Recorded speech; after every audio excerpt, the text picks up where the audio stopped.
Bhagavate Vasudevaya. Om Namo Bhagavate Vasudevaya. Om Namo Bhagavate Vasudevaya.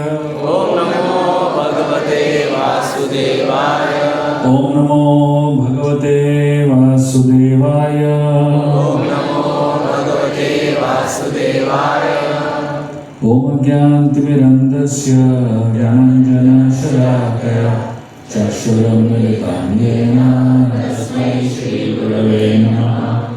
Shri Chaitanya Manobhishtam Sthapitam Yena Bhutale Swayam Rupa Kadamayam Tadati Swapadantikam Vandeham Shri Guru Shri Padakamalam Shri Guru Vaishnavasya Shri Rupam Sarvajanam Sahagana Raghunathamritam Tam Sajivam Sarvaitam Savadutam Parijana Sahitam Krishna Chaitanya Devam Shri Radha Krishna Bharam Sahagana Karuna Sindhu Deenabandhu Jagatpate Gopesha Gopika Kanta Radha Kanta Namostute Tapta Kanchana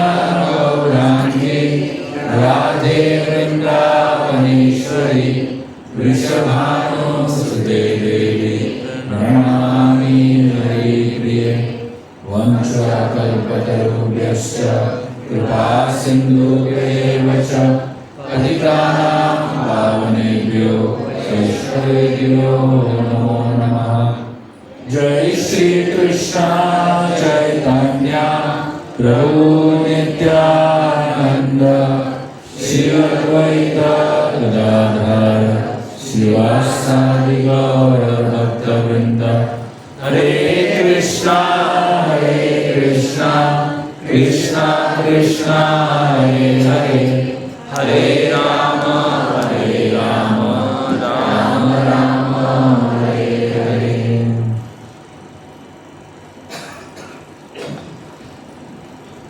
Hare Krishna. We'd like to welcome all of you all to today's Mansingh Prabhuji program. It gives me great pleasure to be with all of you in this brand new center. I am reminded very much of how we began programs in Margao. How many years back? 2015, almost 9 years back now. And 9 years back, literally, I don't think any of you all were anywhere connected to the Hare Krishna movement. And we just began. Anybody from here, how many of you are from here were there in the first program 9 years back? Please put up your hand. Manthan. What you took in. Okay, please put up your hand. That's good. Wonderful. So what we began 9 years back is now manifested into something beautiful and something so amazing. We have our own center here, right in the heart of Margao. I was really amazed that we got a place like this right in the middle of the city. Anyway, the place is already short, as we can see. This is a good problem to have. This is a nice problem to have that we're falling short of place everywhere, all over Goa, literally. I mean, there are some places in India where they do reverse. They first build the temple and then they invite people. Massive temples. You go to some places like Kanpur and many of these places. The temple itself is worth 100 crores. They spent 100 crores on building the temple. Nobody's there. Empty temple.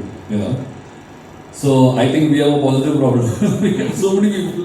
We don't know where to give them. We don't know where to invite them. So this is a much better problem to have.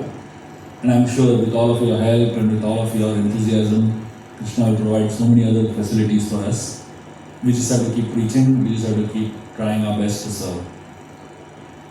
So today, we're going to be meditating on Lord Narsimha Dev and his beautiful pastimes. Just 2 days back, we celebrated Nursing Chaturdashi in Panjim, and I gave a class in Hindi there. Sandeep Krishna Prabhu requested me to speak the same class in English here in Margao, so I'll just try to do that. So we'll just chant a very beautiful prayer of Prahlad Maharaj first, all together. So I'll chant and then you can repeat after me, okay? Natayoni sahasreshu Yeshu Yeshu vrajamyaham Yeshu vrajamyaham Teshu Teshu Achyuta Bhaktir Achyuta bhakti Achyutastu Sada Tvai Achyuta sada tvai Natayoni sahasreshu Yeshu Yeshu vrajamyaham Yeshu vrajamyaham Teshu Teshu Achyuta Bhaktir Achyuta bhakti Achyutastu Sada Tvai Achyuta sada tvai Natayoni sahasreshu Yeshu Yeshu vrajamyaham Yeshu vrajamyaham Teshu Teshu Achyuta Bhaktir Achyuta bhakti Achyutastu Sada Tvai Achyuta sada tvai Prahlad Maharaj is praying to Lord Narasimhadev, O Lord, in all the thousands of births through which I must have wandered in this world, please let me have unfailing devotion towards you.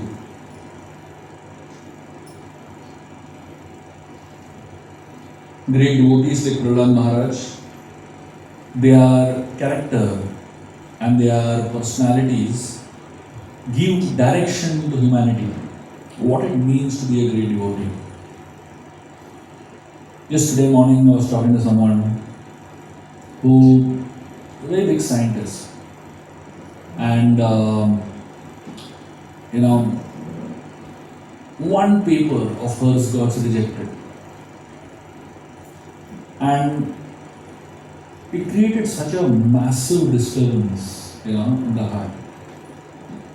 Literally, sometimes even shakes faith, There are many people in this world whose faith gets shaken by simple things. My son didn't pass exam. God must not exist. My mother-in-law is troubling me. God must be not existing.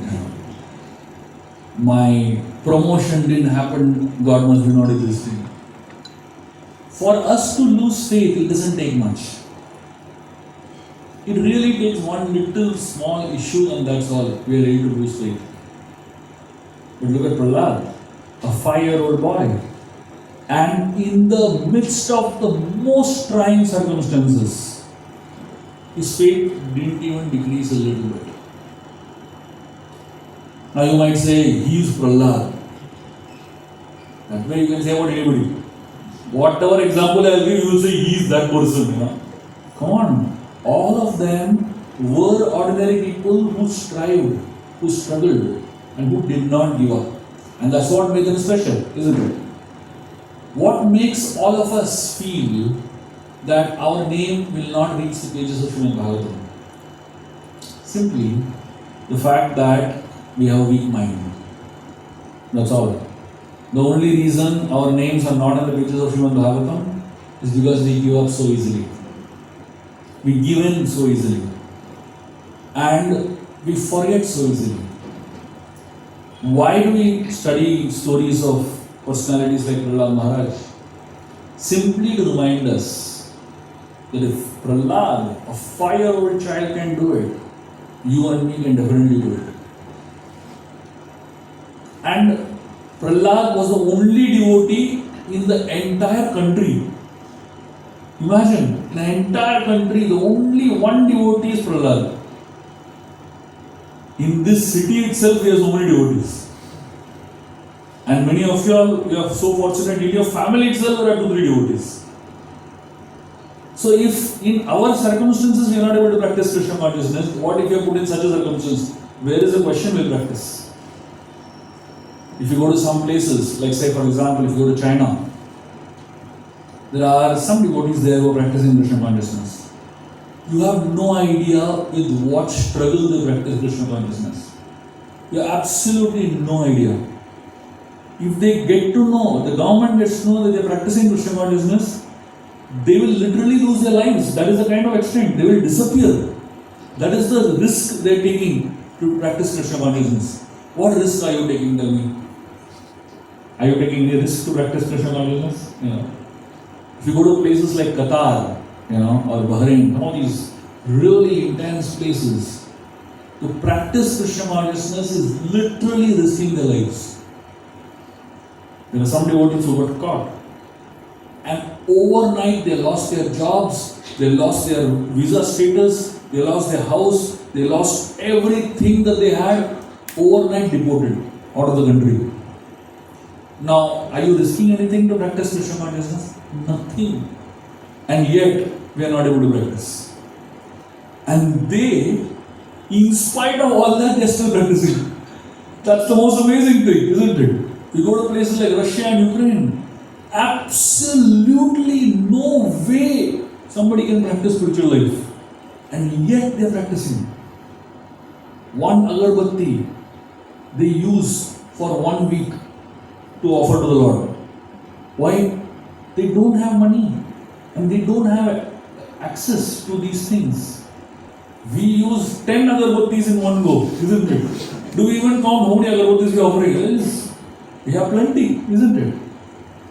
So when we study personalities like Prahlad Maharaj, we really understand that we are in a very special situation of life, where Krishna has given us so much facilities, so much of space and the right kind of atmosphere, and yet we are struggling to practice. So today, let us meditate on Lord Narasimhadev and try to understand why, as Gaudiya Vaishnavas, we worship Lord Narasimhadev. So Gaudiya Vaishnavas, the idea of Gaudiya Vaishnavism is, it is connected to the worship of Radha and Krishna. And all Gaudiya Vaishnavas, their Ishtadev is Radha Krishna. And our goal also is Radha Krishna. Why we practice our spiritual life? So that we can reach the lotus feet of Radha Krishna and Golok Vrindavan. There is no other goal. Absolutely. Ekeha Gurunandana. The only aspiration for all devotees of Gaudiya Vaishnavism, of ISKCON, is to reach the lotus feet of Radha Krishna. Now the question is, though that's our goal, why do we have Narasimhadev's photographs of vigrahas in all ISKCON altars? So if you look at all ISKCON altars across the world, you will find the photograph of Narasimhadev always there. Not only across the temple, even at homes, every single altar at home has Narasimhadev deities, right? So Radha Krishna is there, God Nitya is there, and Jagannath Baldev Subhadra is there. These are very common deities. Sita Ram Lakshmana Hanuman, very rare. But Narasimhadev is always there in all altars. Whether Radha Krishna is there or not, Narasimhadev is there. Whether God Nitya is there or not, Narasimhadev is there. Whether Jagannath Baldev Subhadra is there or not, Narasimhadev is there. So the question is, if our goal is Radha and Krishna, then why are we worshipping Narasimhadev so much? So that's what we will try to understand today through today's session. The most important aspect of spiritual life is the development of faith. Adho Shraddha, Tatha Sadhu Sangha, Tatha Bhajana Kriya, and then after Bhajana Kriya comes Anartha Nivritti, and then Nishtha. So all of us, we have two levels of faith. The first level of faith is called Shraddha, and the second level of faith is called Nishtha. What is the difference between Shraddha and Nishtha? Shraddha is the initial faith that is needed to come to some spiritual satsang. That Shraddha comes because of your parents. That Shraddha comes because of the culture in which you are brought up. That Shraddha comes because of your own innocence, your own past karmas. That's called Adho Shraddha. Adav Shraddha means that's the first thing that is needed to step in. If you don't have that also, you will see ISKCON but you will not come inside. There are so many people who know that ISKCON programs are going on, who know that spiritual programs are going on, but they will not come. Why? That Adav Shraddha is not there. So no matter what you give them, they won't come. So that Adav Shraddha is your own karmas, is your own past karmas. But once you come with that Shraddha, once you come into the movement, into the Hare Krishna movement, it's a production house. It's a machine. एक बार machine में घुस गए तो निकलेगा devotee. End product will be Hare Krishna devotee basically. It's just that, get into the machine, tuck, tuck, tuck, tuck, tuck, tuck, the whole machinery works. So as soon as Adav Shraddha you come in, then immediately when you come in, you get sadhu sangha, association of devotees. And when you are in association of devotees, what happens? You are pushed to do bhajana kriya. You don't come to the association of devotees to discuss elections. You don't come into the association of devotees to discuss, current affairs, and you don't come to the association of devotees to make reels, You don't come to the association of devotees for all these stuff. You come into the association of devotees so that you can eventually do bhajana kriya. And when you do bhajana kriya, the next step that immediately happens is anartha nivritti. The process of purification begins.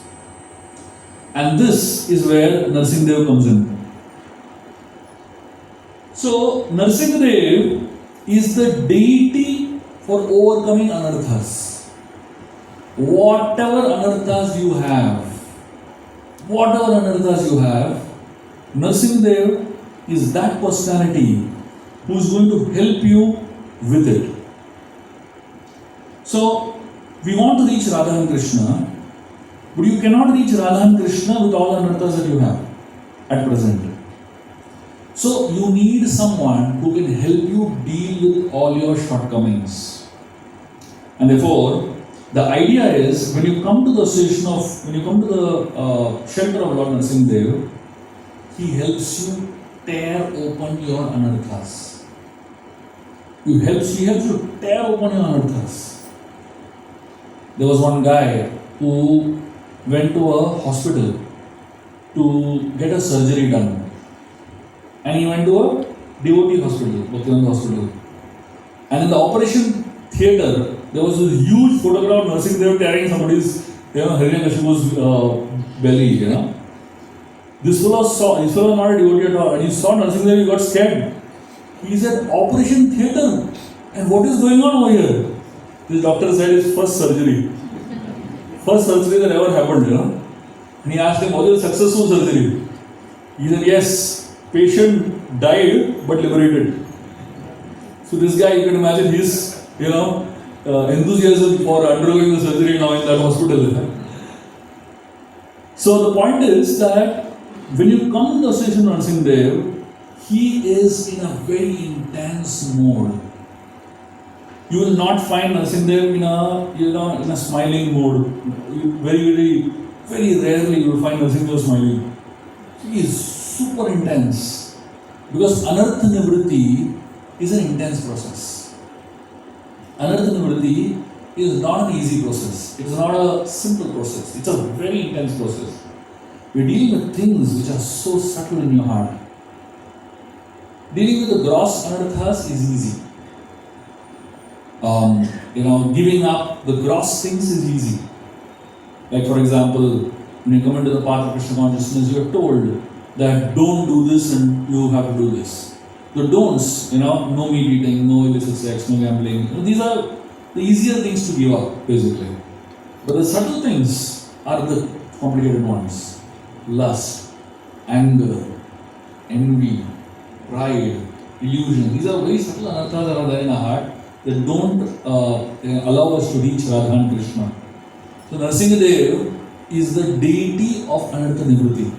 And therefore, we take shelter of Narsimhadev, who is sitting in our own hearts. Our hearts are very dirty places.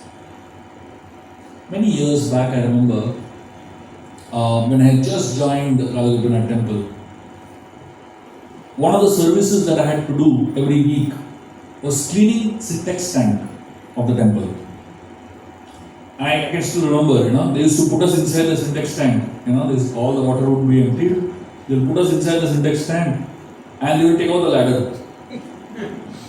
You stay there inside the syntax tank and clean it till it is completely clean. And I used to, it was like a really intense job to clean a syntax tank. Very dirty place. And you won't even believe the kind of, mess that is there inside a syntax tank. And I would just pray for only one thing, that nobody throws anything from top while I'm inside the syntax tank. Our hearts are like a syntax tank. And the Supreme Lord is entering the syntax tank and He's trying to clean it up. That's the role of the Lord, basically, practically speaking. So when the Lord is inside our hearts and is trying to clean this really dirty and messy tank, syntax tank that we all have in our hearts, the only thing the Lord is aspiring for, this Lord should not put more dirt into it. But we are hardly bothered about the Lord's situation. We keep throwing more and more dirt into it, isn't it? So Narsimdev is there in our heart. Bahir Narsimho, Hridaya Narsimho. He is outside also, but he is inside also. And the reason he is inside, because he is there inside to destroy all the obstacles in our path of spiritual life. And Narsimdev is very much available for devotees for purification of the heart. Prahlad is the representation of that devotee whose heart is pure. Prahlad is a representation of that devotee whose character is pure. So that means if someday we become pure devotees, we'll be something like Prahlad Maharaj. Shubha Goswami has spoken 5 chapters of the Rasa Pancha Adhyaya in the 10th canto of Srimad Bhagavatam. The 10th canto of Srimad Bhagavatam is a very special canto that has pastimes of Krishna, of which 5 chapters are dedicated to Ras Leela. And how eager are people to hear Ras Leela? You start telling anyone, I want, if you want to hear pastimes of Krishna, Ras Leela. People feel that they are qualified to hear Ras Leela without understanding that with the current state of our hearts, if we hear Ras Leela, we will not at all absorb in the right consciousness. Srila Prabhupada used to say, this is Rascal Leela. So that means we are hearing Ras Leela, but in our heart something else only is going on, isn't it? So Prahlad, but Shubha Goswami spends 10 chapters on Prahlad Charitra. So 5 chapters on Ras Leela and 10 chapters on Prahlad Charitra. Why? Because the world doesn't need Ras Leela so much, because the world is not ready for Ras Leela. But the world needs Prahlad Charitra so much, because the world needs personalities like Prahlad Maharaj who have a purified heart, and they can qualify themselves to understand the Ras Leela eventually. Why we need to hear Prahlad Charitra? Because we are going to come across Hiranyakashipus in our lives. We will all come across Hiranyakashipus in our life. And Prahlad only had one Hiranyakashipu in his entire life. But we come across Hiranyakashipus on a daily basis. Of course, these are many Hiranyakashipus. And these are people who are trying to disturb our faith. So some of the Hiranyakashipus in your life will put you into a pit. Some of the Hiranyakashipus in your life will try to administer poison into your heart. Some of the Hiranyakashipus in your life will throw us into some fire. Some of the Hiranyakashipus in your life will throw us at the feet of elephants. So whenever we come across Hiranyakashipus in our life, simply means whenever we come across people in our life who treat us badly. Is there anyone here who has not been treated badly in life? today itself you must have been treated badly by somebody, isn't it? I don't even have to talk about yesterday. Today itself somebody would have treated you badly. So literally on a daily basis we get treated badly. Literally on a daily basis, we get abused. Literally on a daily basis we go through so much of pain and trauma due to other people's behaviors. And that is why we need to have understanding of Prahlad Charitra, because it will teach you, no matter how others behave badly, you don't have to behave badly. Now, Prahlad Maharaj didn't say, my father is Hiranyakashipu, I will learn from him only. So I will also become like him. No. Prahlad said, my father is Hiranyakashipu, but I want to be different. And that's why studying Prahlad Charitra is so important. Because most people are in the mood of tit for tat. If you hit me, I will hit you back. If you do bad to me, I will do bad to you back. But Prahlad is in a completely different mood. Whatever you do to me, I will be myself. And that's what Prahlad Charitra is all about. So Radha Krishna pastimes are good for people who are in the stage of Prema Bhakti. But for people like us who are in the stage of Anartha Nivritti, pastimes of Prahlad are very important. And one should inculcate the prayers of Prahlad Maharaj, the consciousness of Prahlad Maharaj, the character of Prahlad Maharaj in one's life. And that is when we will really become intensified in the way we connect with Krishna. Narsimhadev is someone that is there to remove the anarthas from our heart. There was a devotee from Russia who lived in Mayapur for many months. And while she was living there in Mayapur, she used to make tulsi garlands for Narsimhadev on a daily basis. So the pujari of Narsimhadev was very impressed with his devotee's dedication and daily going and offering, this seva for Narsimhadev. So one day, this pujari, from his heart, he decided to give her a very special gift. So he gave her one of the nails of Narsimhadev. So Narsimhadev has many sharp nails. So especially in Mayapur, Guru Narsimha, the nails of Guru Narsimha are very, very powerful looking. And this pujari gave her one of the nails. And this lady was thrilled to receive a nail of Narsimhadev, that Narsimhadev personally had it for such a long time. So she was very happy. She went back home. That night when she slept, in her dream, she saw a very, very graphic vision. And in her vision, she saw Narsimhadev sitting on her bed. Now imagine, when Narsimhadev comes and sits on your bed, what will you do? And she was like really scared. And Narsimhadev, he put his hand inside her heart. And from her heart, he removed something sticky, black substance. And he tells her, he's looking at her and tells her, there's a lot more inside your heart.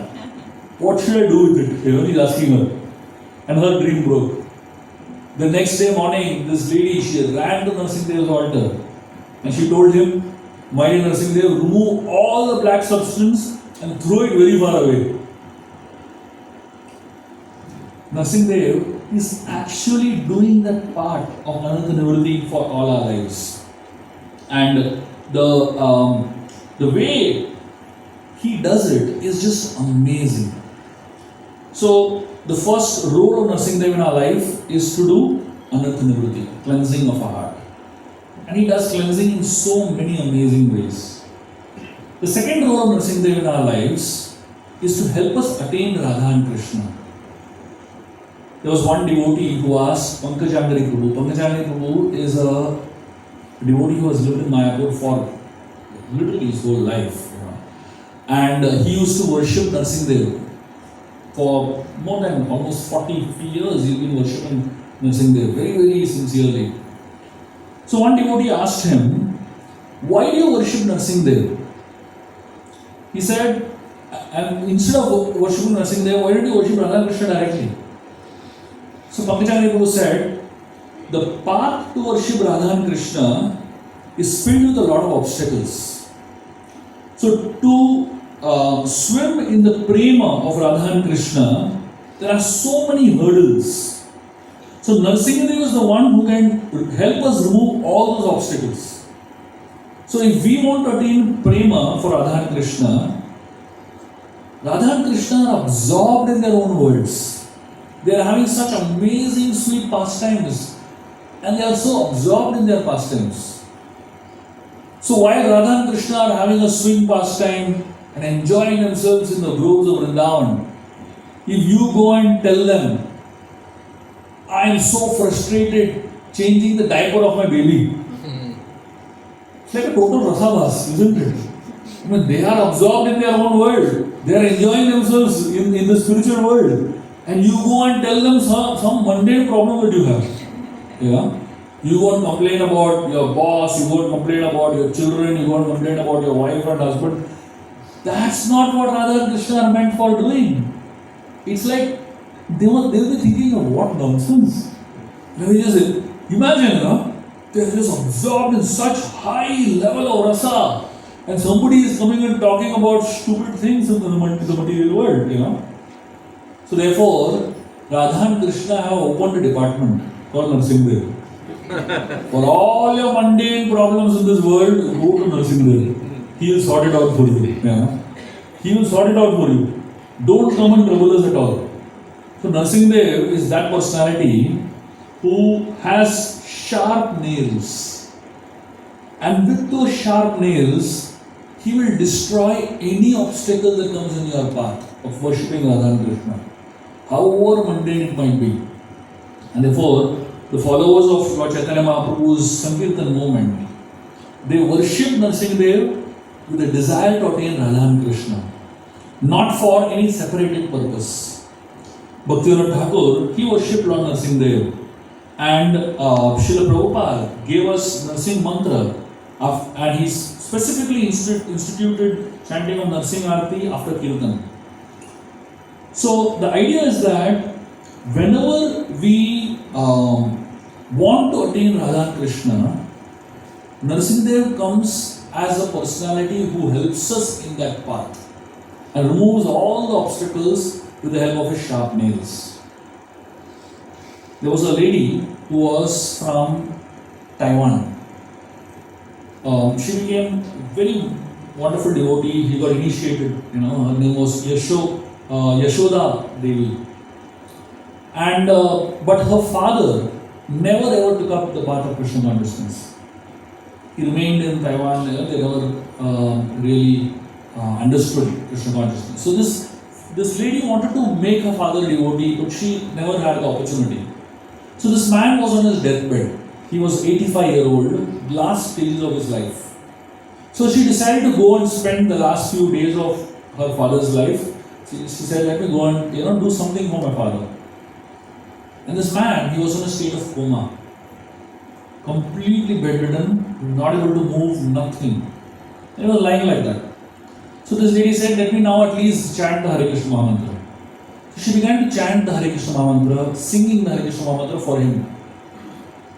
Now, for many hours she kept singing. At some point, she saw a movement in his body. His hands started moving first, So he was tapping his fingers in the, the rhythm of the kirtan.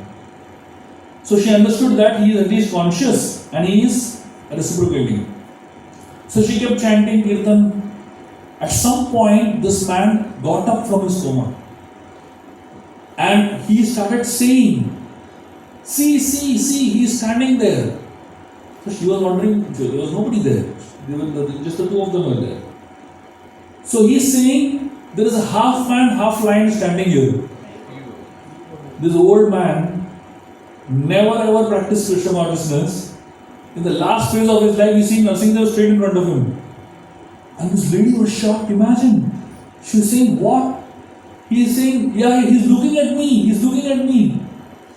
And this lady was amazed how her father, who is not at all a devotee, he is seeing Narsingadev over there. And Narsingadev talking to him. Narsingadev is telling him, chant Hare Krishna. Well, imagine.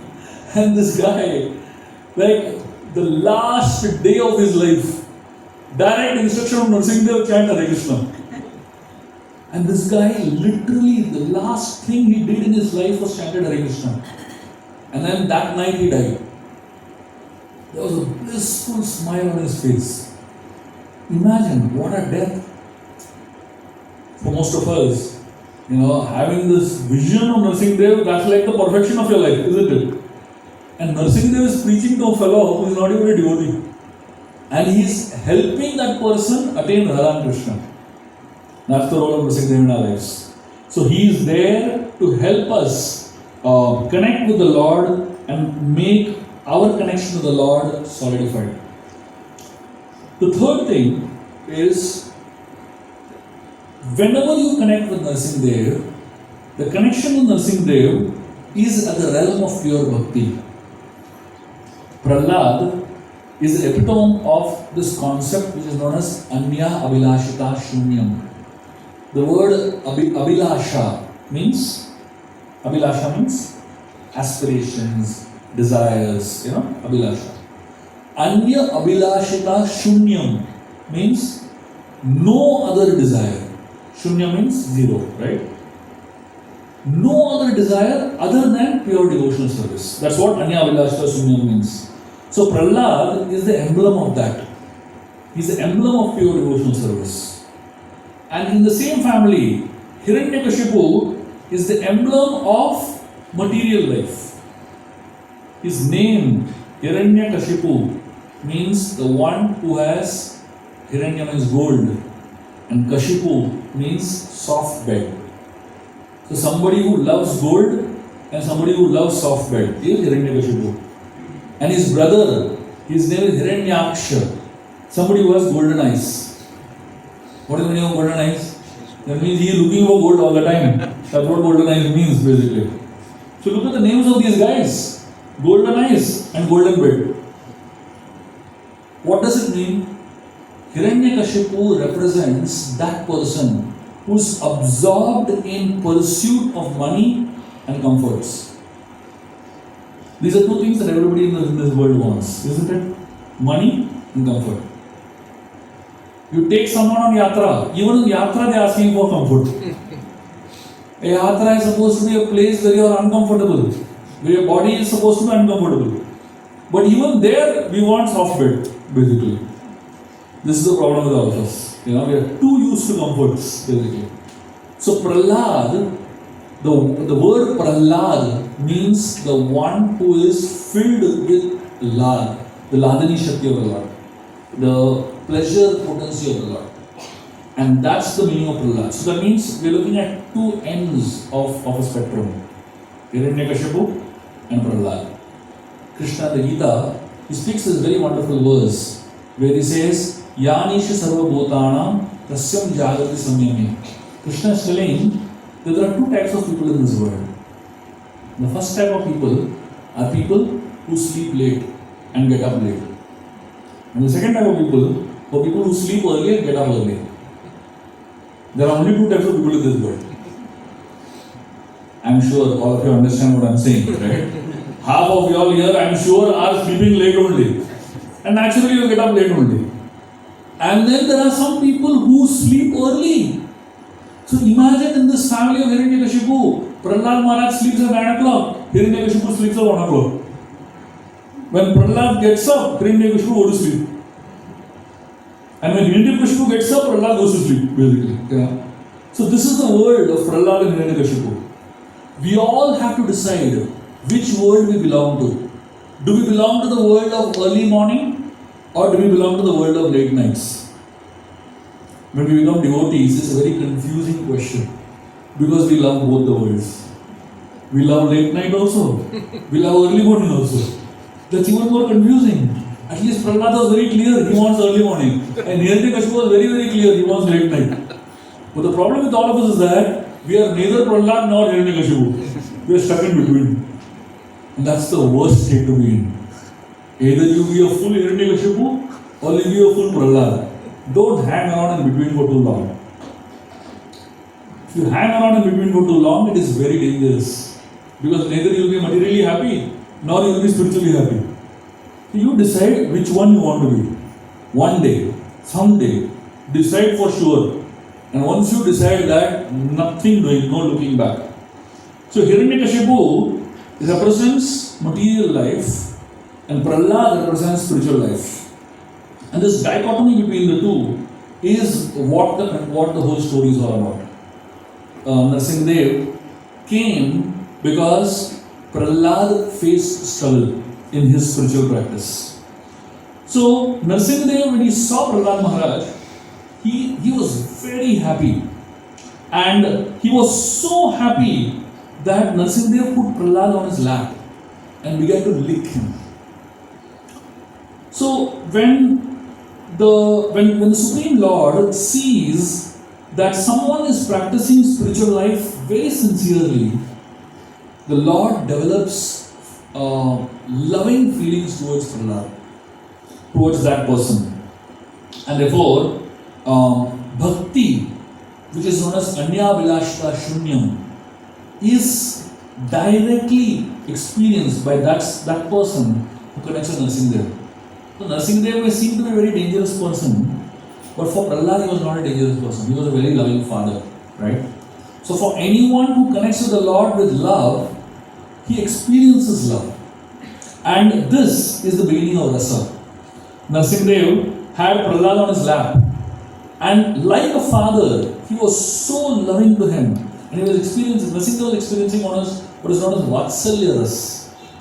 So when Nrsimhadev saw Prahlad on his lap, Prahlad was so happy and blissful sitting on the lap of Nrsimhadev. And he was looking at Nrsimhadev with so much joy. And when Nrsimhadev saw that face of Prahlad with so much joy, he said, "Wow, this boy is so happy. I also want to be happy like him. Next time when I am born, I will not be born from a pillar. I want to be born from a father who can love me like this." And then when Nrsimhadev eventually takes birth as Ram and then eventually as Krishna, when Krishna is sitting on the lap of Nanda Maharaj, he is remembering Prahlad. How blissful Prahlad felt sitting on my lap. The same way I am feeling blissful sitting on my father's lap. Imagine, the effect Prahlad had on Nrsimhadev's life. I mean, God having effect on our life is one thing, but we having effect on God's life, that's another thing, isn't it? So Prahlad had such an impact on Nrsimhadev's mind that he looked for that particular rasa in his own relationships. And that's what the whole idea of Prahlad Nrsimha Katha is about. So Nrsimhadev, he's very kind in his reciprocation. When the first time Ugra Nrsimha was installed in Mayapur, Ugra Nrsimha is a very ferocious form of Nrsimhadev, very dangerous. So the pujaris in Mayapur were very hesitant to worship Ugra Nrsimha. They were scared, literally. He looks very dangerous. So there was one devotee whose name was Bhava Siddhi Prabhu, and he was very frightened. Whenever he worshipped Nrsimhadev, his hand would shiver literally. During the arati, his hand was like literally shivering, legs were shivering. So one night he put the Lord to rest, and he went to his, he was going back to his room, and suddenly when he was leaving the altar, he heard a tremendous sound. And I don't know if any of you have had any experience like this. Usually, when the pujari is in the altar and it's the last service, so there's only one pujari in the altar, and he is serving the Lord, and there's nobody in that altar room, and it's pin drop silent. And if anything falls over there, you are like really scared in the middle of the night. So usually the temple hall, all lights are off and all lights are everywhere off. Only the altar light, little small light is on. And this fellow, imagine he's standing in Nrsimha's altar, and some really loud sound comes. He got really scared, and he just quickly left from there, making sure everything is fine. And he was so frightened, literally, that night when he went to sleep.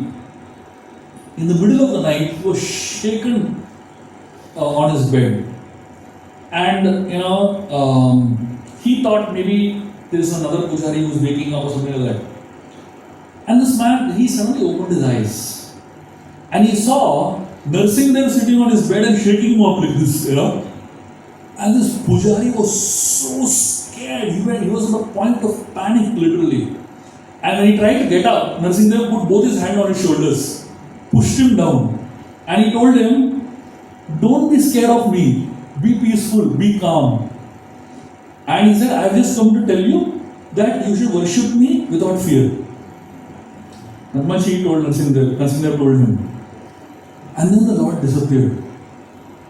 This Pujari, he got crazy. He went into another level of panic one day. He started running around the whole corridor of Mayapur, shouting and screaming in the middle of the night. So all the devotees came out to find what is he doing? Why is he running around like this? And that too, he was so much in panic mode that he did not even wear his clothes properly. He was running around with the underwear literally, all over. And the most amazing thing, so when everybody calmed him down and just, made him pacified and all that, they saw something fascinating. They saw on his shoulders the hand mark on Narsinghdev. All of them actually saw the hand mark on Narsinghdev on this man's shoulders. And this mark remained practically all his life. So even today, there's a slight mark of Narsinghdev still left on his shoulders. So you can imagine, Narsinghdev literally coming in his, not just a dream, literally manifesting in front of him and telling him, "No, don't be fearful." So Narsinghdev is someone who is very loving also. He wants to reciprocate with us. And if you sincerely connect with the Lord, 100% He will reciprocate. And then, the last reason why Narsinghdev appears in this world is a very important reason. Narsinghdev is a form of Krishna's anger. There are different types of anger that we see in this world. So now, Krishna can be angry when he is fighting with some demon. Let's say, for example, when Varahadev was fighting with a demon named Hiranyaksha, Varahadev was very angry. And at one point, this Hiranyaksha, he gave a lot of bad words to Varahadev. Somebody gives you bad words, you feel bad, right? So Varahadev felt very bad that this fellow is giving me bad words, He is the Supreme Lord, but the Hiranyaksha is giving him bad words, basically. So Varahadev felt very bad and he got very angry. So that's one level of anger. But Narsinghadev's anger is another level of anger. So Varahadev's anger is because Hiranyaksha did something to him, right? Said something bad to him. But Narsinghadev's anger is not because Hiranyakashipu did something bad to him. It is because Hiranyakashipu did something bad to his devotee. So when you offend the devotee of the Lord, the anger that the Lord has, that is Narsinghadev's anger. So the next time you think of offending some devotee, remember Narsinghadev's face. Ugra. That's how angry he is at you at that point in time. So, unfortunately, most of us, we take devotees very lightly. We don't realize how dear the devotees are to the Lord. And the Lord, He loves His devotees so much that if someone offends His devotees, that's the form He takes. Ugra Narsingha. So Prahlad was such a wonderful devotee, and Hiranyakashipu troubled him so much. He bullied him so much. He frustrated him so much. That anger that you see in Narsinghdev, it is that anger of Vaishnava Aparadh in the face of the Lord that the Lord actually is experiencing. After killing Hiranyakashipu also, the anger was not going down. He was so upset and so angry. And the demigods tried to pacify him, just couldn't, pacify his anger. The demigod sent Lakshmi Devi to pacify him. Lakshmi Devi went over there. She said, "I don't recognize him only, he is not my husband. I have never seen my husband so angry." She ran away. And then finally they told Prahlad, "You only go." And when Prahlad went, seeing the sweet face of Prahlad, Narsinghdev calmed down. because he realized this is the person that was offended. This is the devotee that Hiranyakashipu offended, and he is happy, he is smiling, he is safe. So then Nrsimhadeva's anger came down. For all of us in our lives, whenever we see this beautiful form of Nrsimhadev, let us remember all these roles of Nrsimhadev in our life. He is here to help us deal with all our anarthas. He is here to help us reconnect with Radha and Krishna. He is here to help us experience rasa, reciprocation with the Supreme Lord. And he is here to help us, rather protect us from any kind of aparadha. So let us all very, very consciously and very, very carefully remember the anger of Nrsimhadev, and the form of Nrsimhadev is there for us, and he is the form of the Lord that is there to sort out all our issues and all our problems. Please feel free to connect with him like a father. Please feel free to connect with him in the most loving way, in the most personal way, and in the most sincere way. There are devotees whom Nrsimhadev had such a beautiful relationship with. There's one devotee, Nrsimhadev said, I want mangoes. Now imagine, what a sweet thing, isn't it? Can you imagine Nrsimhadev asking you for mango? Your son or daughter or your friends asking for mango is one thing.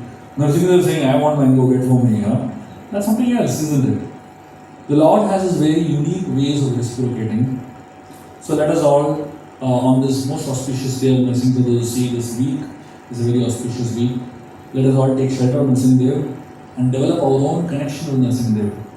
And I would highly recommend all of you to read the 7th canto of Srimad Bhagavatam of Prahlad Charitra, and especially all those verses of Prahlad speaking about his confidence and his connection with the Lord. So when you read those verses of Srimad Bhagavatam, that 7th canto of Srimad Bhagavatam, it will generate a lot of faith in you. It will generate a lot of confidence in you in the process of devotional service, and also in the path of connecting with the Supreme Lord. Especially there is a chapter 6 and chapter 9 of the 7th canto of Srimad Bhagavatam are very, very special chapters. If it is possible in this week, please do try your best to read these chapters of Srimad Bhagavatam of the 7th canto, and it will really help you in your personal devotional life. Thank you very much. I'm very, very happy and grateful to be with all of you all here, and all the very best for your spiritual journeys. We are here to serve you all and help you all in whatever way we can. But ultimately, we can only push you into the water, then you have to swim on your own. So this center is created to facilitate bhakti, to facilitate all of you to take up your spiritual lives very seriously. Please take advantage of this path, and please take advantage of all the facilities and guidance that is available to you all. Srila Prabhupada has created a world in which we all can so happily and so joyfully practice spiritual life. So please take advantage of this and practice your spiritual life very sincerely. And as I said, you can't be on two extremes. You can't be in the middle. You have to be in one of the two extremes, basically. If you don't want to be Hiranyakashipu, you have to become Prahlad at some point. So the journey is very, very clear. It requires a lot of intensity. It requires a lot of determination. It requires a lot of commitment. We are happy to assist you all on your journey. Thank you very much. Nrsimhadev Bhagwan ki Jai. Nrsimha Chaturdashi Mahamahotsav ki Jai. Srila Prabhupada ki Jai. Vilas Prabhu ki Jai.